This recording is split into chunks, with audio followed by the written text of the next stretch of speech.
I asked someone else the other day, will we go back to normal? Yes. We'll go back to normal. But normal will be different. This is the new normal. The city is different. We lost our jazz. We're muted. We lost a lot. And we felt it together.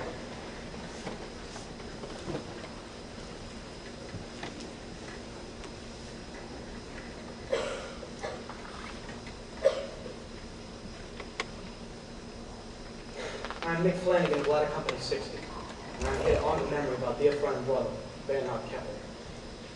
I want to offer my most sincere condolences to his parents, Mr. and Mrs. Keppel, here with us today.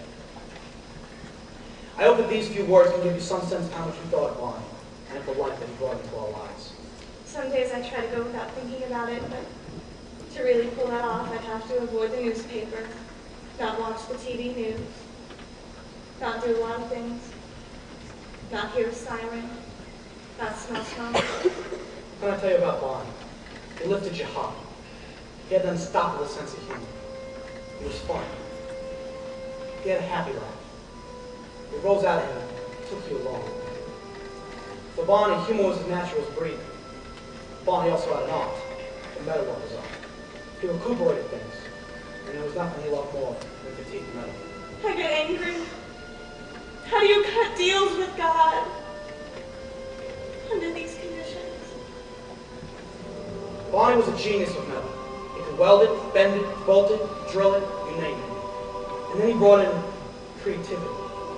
He noticed something around the firehouse that didn't work very well. Some we just took for granted. And he'd think up a solution. Like the huge generator, the Hearst that's mounted on a rig for car accidents. One day Barney built us a specially designed hand truck that fits right into the truck compartment. He's fixed something before we even defined the problem. That's the kind of guy he was. I know my terms. I realized it the other day getting back on the subway. I want them back. I want them back, all of them. That's all I'll settle for. I want them back just the way they were. Together again. That's final. We depend on our tools. They're all important. When you go on a call, sometimes you break the metal, sometimes wood. You need different tools. But when you're entering along, every tool counts. I'll tell you how it can work. I read about it in a book. It's just play the tape backwards. Start with a shot of the rubble, the dust and steel, rise and untwist and form back up into the two buildings. The flames are sucked back into Tower 2, then Tower 1. It's also how you use your tools. Bonnie set up his own workshop at the firehouse, and it's the thing of beauty. A tool for everything and every tool in its place. He built a workbench himself and bolted it to the floor. I can tell you, that workbench isn't going anywhere. If Bonnie built it, he built it well. Meticulous.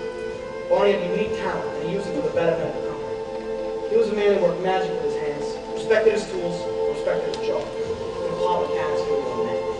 And he brought so much of it. He made us smile. He still does. Just think of it. He made us laugh. He made us feel good about who we were, about working with each other. The guys from the lab truck run backwards. Barney's there, he's next to Dave. This time, Jimmy's in front, and Patrick's in back. They get into the truck, back up.